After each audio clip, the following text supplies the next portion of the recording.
Good morning students.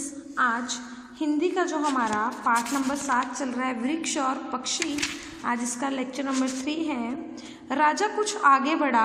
राजा क्या है, लोगों से अब भेस बदलकर पूछने जाता है कि जो उसने जंगलों में आग लगवाई थी तो उससे किस किस को क्या नुकसान हुआ है। राजा कुछ आगे बढ़ा तो झुंड में जाते लोगों ने देखा एक नवयुवक को। रोककर राजा ने पूछा, तुम कहाँ जा रहे हो? नवयुवक यानी आज के ज़माने का जवान लड़का था, उससे पूछते तुम कहाँ जा रहे हो?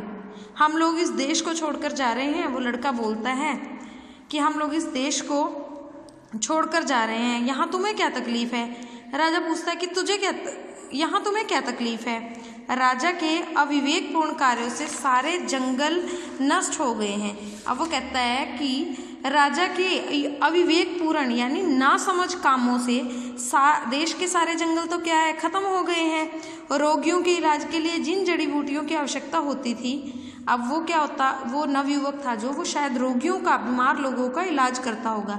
वो कहता है जड़ी बूटियां तो खत्म हो गई, जंगल खत्म होने की वजह से वो मिल नहीं रहे हैं, बिना इलाज के लोग मर रहे हैं, घरों के निर्माण और रसोई के लिए लकड़ी नहीं मिल रही है, घर बनाने के लिए लकड़ी तक नहीं मिल रही है।